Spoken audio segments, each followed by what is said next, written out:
Aloha, aloha. Welcome back to the Mighty Middle. We're coming Hey back. everybody, This is the professors in the house with Uncle Marcus. Unc, how you doing today? I'm doing great. How you doing, Professor? It's great to see you. I'm doing good, man. It's great to see you as well. What's going on, man? Hey, Oh man, remind the people who the Mighty Middle are. all right. The mighty middle. We're all about the mighty middle of this country because nobody is talking to the 75% of Americans who make up the heart and soul of our country. That's what we call the mighty middle. We're talking about the workers, the farmers, the vets, the students, nurses, people who actually make up this what we call the mighty middle. The people who actually get shit done in our country, and the people who are working. And what we're trying to do is make sure that the people who are trying to pit us against each other do not succeed because we've been tricked. We've allowed ourselves to be manipulated and exploited and abandoned by those in power in this country. And we want to see a country where everybody gets a fair shake, where all people of all backgrounds can work together with kindness and compassion and to create great jobs and healthy and safe communities. So, like the professor and I are really committed to this, coming from the heart, bringing it what's real. But also, frankly, man, we gotta tell people what's really happening and find ways that we can, instead of doing this, that we can come together, and make good stuff happen. What do you say, Professor? Oh, that sounds about right. That's exactly how I'm seeing the Mighty Middle. To the people out there, listen, think Fight Club. The people in Fight Club. Look, the people you are after are the people you depend on. We cook your meals. We haul your trash. We connect your calls. We drive your ambulances. We guard you while you sleep. Do not fuck with us. That we can talk about ways to use our community as a power in order to, change these things that we're talking about. We're not talking about opinions, folks. We know the phrase, everybody's got an opinion. But Opinions are like what? They're like a-holes. Everybody's got one, at least one, right? yeah. And so we're talking about action. We're talking about Yeah. experience equals action. And that's what we want to get into. All right, Unc, so what are you thinking about today? What's on your mind today? You know what? We're talking about, the mighty middle and who's, like what's really going on. We got to stop thinking about Democrat versus Republican, right versus left, Christian versus, non-Christian, whatever you're talking about. Instead, we got to start thinking about the rich a-holes that are running this country and trying to pit you and me against each other. But the truth is, they're afraid of us, man. They are scared shitless of us because we are starting to come together. We are starting to see that we have more in common. And I'm talking about people in the country, people in the city. We're talking about people in the high rises, people in the low rises. We're talking about people on the farms and people just scraping by. We have more in common than we have different because we all want to have a country where our families can flourish, where our kids can get a great education, where our parents can get some decent health care, and where we don't have to worry about what's happening at paycheck to paycheck, let alone how we're going to retire in this country. And so that's the time, man. They are afraid of us, man. They Yeah, are afraid of us coming together. That's their worst nightmare, man. I can hear that, and when we talk about that pressure that we feel being in the Mighty Middle, you can see it because the pressure that they're applying is because they are afraid that we will strengthen and show. You know what? I'll add to this. You know what happened yesterday? No, Peter what Thiel happened, he Professor? started a new company. Uh-oh. What Yeah. is it? Uh-oh is right. This is the afraid that you're talking about, Unc. He started a company called uh, Objection AI. Okay, And what is it it? brings in ex-CIA and black ops people to fight journalists who might publish pieces on telling the truth. It's a way of fighting back. And of course it's framed as, the fake news and all that kind of stuff, right? So that's why it's important for us to keep using our voice. It's important for us to keep talking about what we're seeing, the experiences that we're having, not as a complaint, but to track where they keep sliding the goalposts on us, right? Because they just don't like it when we score touchdowns, and I can't help it that we look good when we score. We got the glow, They running around with a lamp trying to put glow on them, but we got the glow on us. That's just how we do. So, when it comes to them them being afraid of us, you can see it in almost all of their moves, in a way that they try to control it. In the last 4 or 5 years, I would say the freedom of speech in America has been under attack, something serious. Absolutely. We can see Absolutely. that with what the ADL used to support now doesn't. The ACLU, all these kind of things. With journal, think about, when we talk about freedom of speech, think about the ownership Oh, of these media companies now, right? just look at what's happened in Paramount, CBS, all these, and buckling under, and ABC, paying the Trump administration money for a case that wouldn't have held up in court for a second. But this is, again, it's who is controlling Yeah, what we're hearing and seeing. So yeah, no one yeah. is controlling the professor and I. I can tell you that. No, If no, anything, maybe we need a little more control. But I'm here's the off the deal: we'd rails, rather dude. be, we'd rather be. This is the thing: we're not about opinions. We're talking about opinions. We don't need to hear opinions. What we want is your lived experience. We want to share our lived experience. We want to hear your lived experience, because no one can take that away from you. That is yours, uniquely yours, right? That's your truth. But most of what you're hearing is just somebody's opinion about some bullshit they just made up or somebody else made up. Speaking of opinions and experience, I got a question for you. You're someone who cares about the community. You're deeply involved in trying to help other people shine and smile.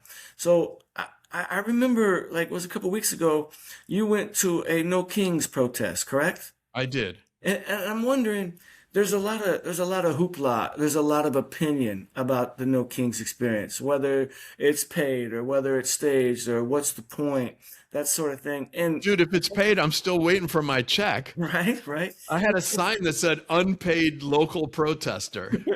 And I know that it can be kind of polarizing when we talk about politics from one side or the other. So Yeah. first, I want to hear your experience from that protest, and then I want to hear what are ways that we can avoid polarization when we're talking about these politics? Because as you said, and I'm all in on it as well, I don't believe in Republicans or Democrats. It's all the same to me.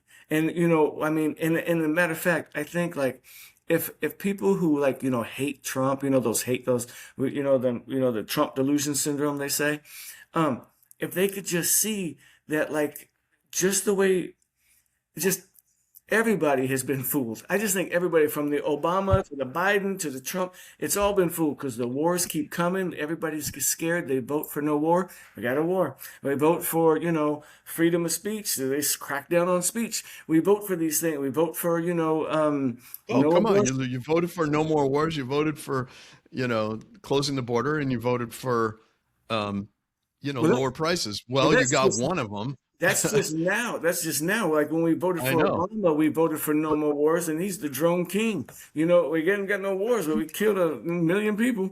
And, like, and then we got the gun running in Mexico under Obama. Then Biden with the open borders. Like, I still want to know an answer for that. I don't under the straight. What's it called?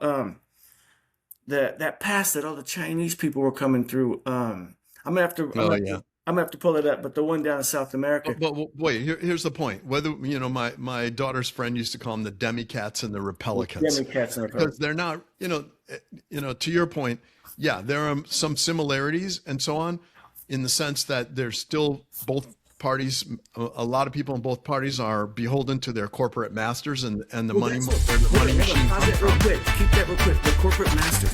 When we're talking about the media, and we're talking about who's buying the media in order to control freedom of speech or the framework of what you're getting things in, think about how complex that is. Not only do they have the media, if they don't have the media, then they have the actors as well. And when I mean actors, I'm talking about, like, the speakers, the journalists, the professors, like those things. Influencers, Yeah, the influencers. So if they don't have the if media they don't have people. the platform, then they have the people within the platform. So it's Well, very but you got to have both. with the things. It's interesting. You're right, man. You got professor. If they're going to control things, they have to have both. They have to have the media and they have to have politics.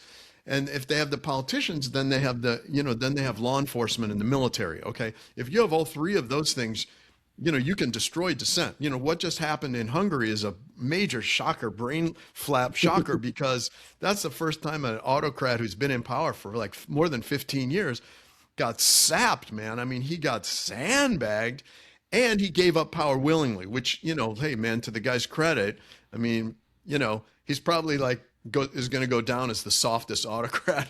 But that's what we're hoping for in this country too, is regime change towards the freedom of speech, towards the power of the middle, towards the re-empowerment of everyday people. And you going back to this No Kings thing. So I don't know if anybody was paid. If they were, I didn't see anybody paid, but I saw grannies, the radical grannies, and I saw all these people wearing the frog costumes and stuff I mean, a lot of people were, and a lot of young people, and they were out there expressing themselves because they're afraid that if we don't, we will lose our ability to express ourselves. Now, Unc, I want you to be an Unc for us right now and talk to me about protesting for a minute, right? Because my generation and people below me, it's something that other people did. And it was something that used to get some work. It used to cause some sort of change.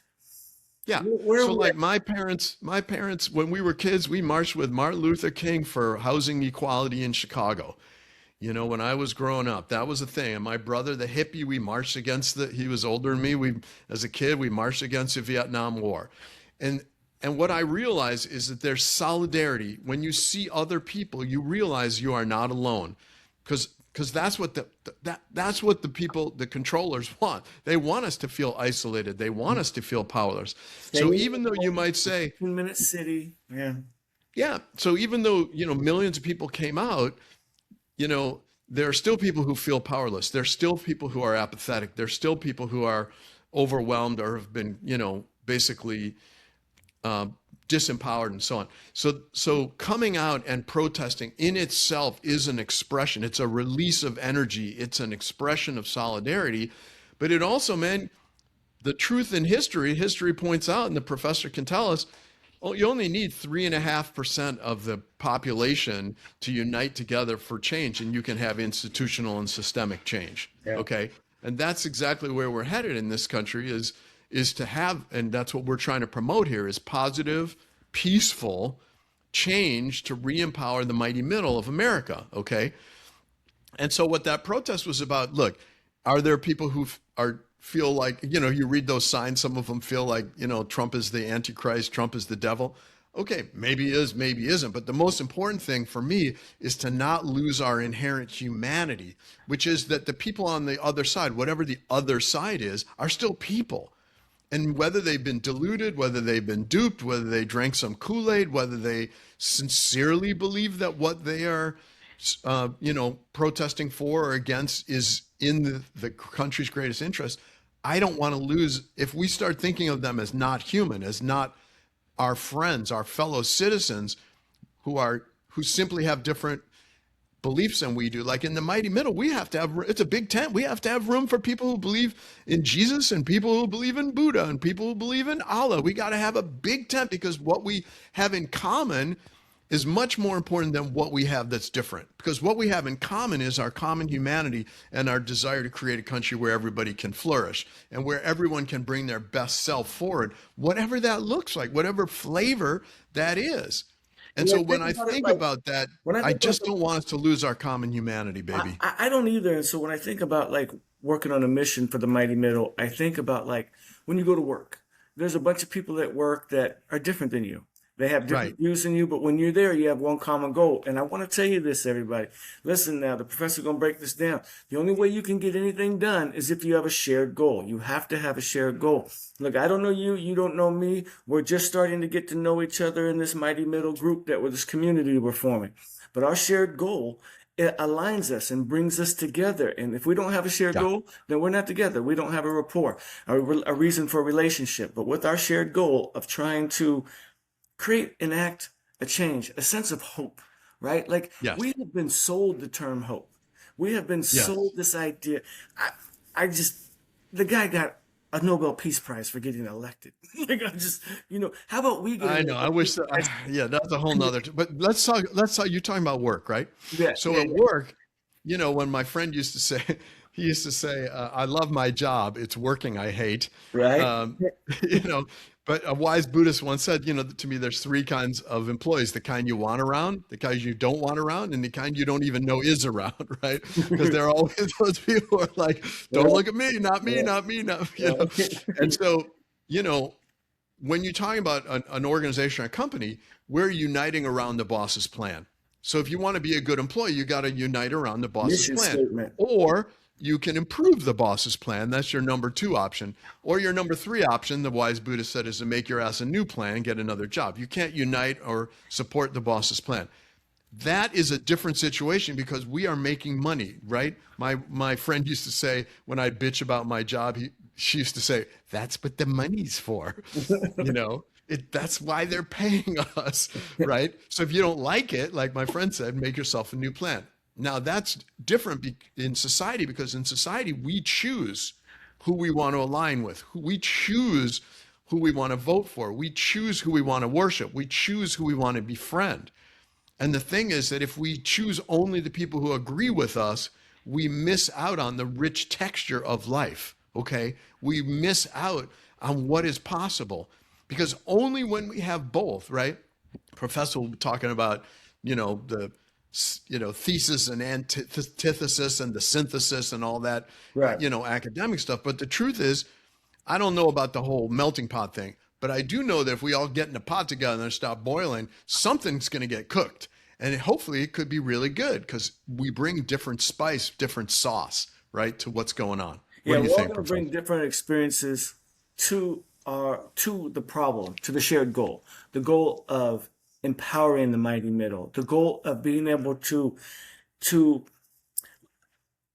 be able to push back on the psychic pressure we feel. And that seems like weird to say psychic pressure, but you turn on the headline, you turn on the news, you read the headline, you try to scroll through something for some smiles, and you're constantly being inundated with a lot of this negative stuff of, war, world's coming to an end, you can't pay your bills, whatever. All we need to do is stay focused on the task at hand. The task at hand is building off experience, off of what we know and other people know. I like to say, if I tell you something, believe it like you've seen it with your own eyes. So like I'm not lying to you. Keep it a buck, keep it 100. Like, this is what it is. And so I want to hear your experience. Unc wants to hear your experience, so we can all figure out ways to navigate and come back and be strong in the middle, right? That's the importance, be strong in the middle. What else is on That's your right, mind? Professor. It's not just about you and me. It's about you guys out there. What is your lived experience? What is your heart telling you? And then what is some of your realizations? Because we're living in a time period where a lot of people's planets are being twirled. The things that they were taught, the things that they were told, the things that they were asked to believe are now starting to spin, right? Yeah. The people they voted for based on what those people said, that's starting to go, oh, wait a minute.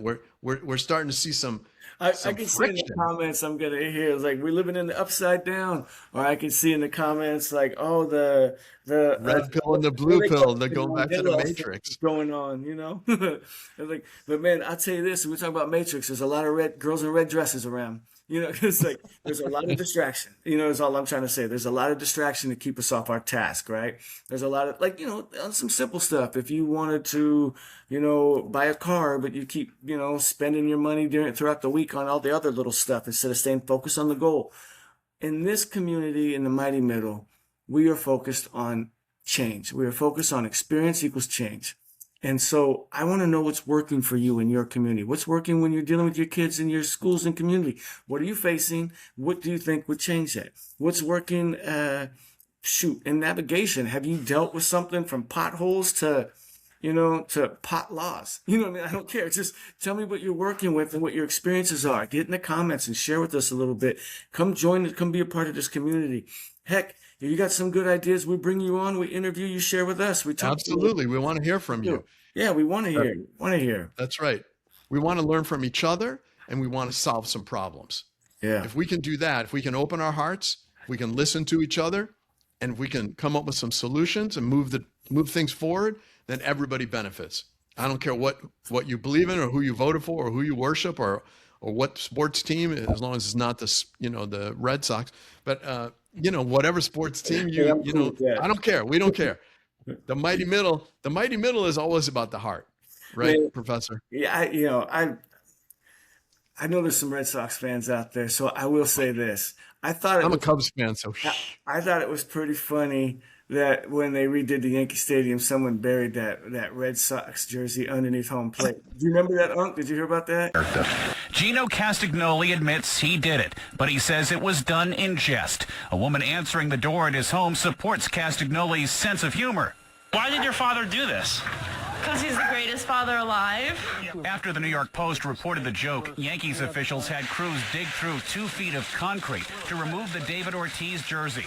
The shirt will be cleaned up and auctioned off to benefit a Red Sox-affiliated charity. Yankees officials are considering a call for criminal charges against the Boston Red Sox fans. Another story. What's your team and why? Okay, so what else we got, Unc? What else is on your mind today? I just think that what we're talking about here is really, it's not about culture war. It's more about class war. And we don't want a war, but we need to be aware of what's going on. We need to be aware that there are people who are intentionally for profit trying to divide us.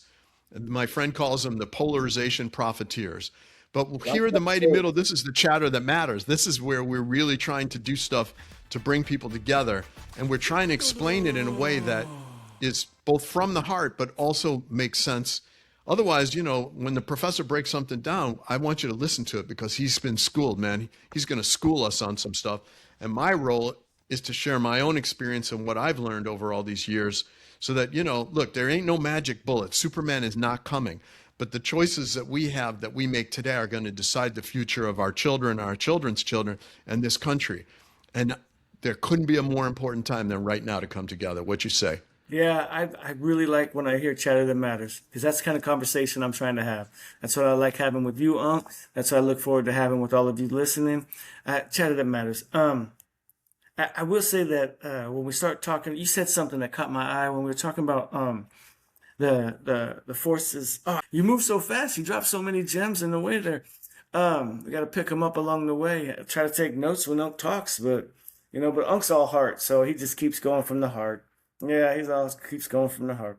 I will say this. I do want to know. I want to know your experience so that we can talk about topics. What is a topic that stands out to you? So that you can give us topics that we can start to break down. We can research, we can explore, and we can have a community conversation about it.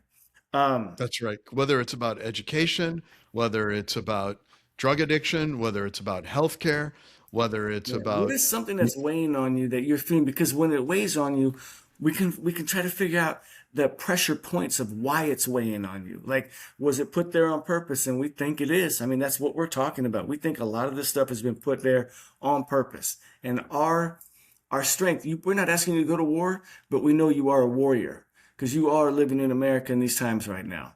And one of the things about being in America is that we have the ability to reflect. We have time to be able to sit and contemplate and calculate the tactics that will be used against us, whether it's psychology, propaganda, or just, financially, right? I mean, everything is coming all at once right now. It feels like, and I know throughout history and time, every generation has probably said that. But I was thinking about this today. I was looking at sex robots yesterday. You see how it's Now, I only did that because I was curious because, the first thing in technology, it's always the porn industry that takes over. The porn industry is the one that took over the credit card, that took over the HD, that took over the Laserdisc, that took over the MP4. So it's always the porn industry that pushes things. That's why I was looking at it through technical advancement.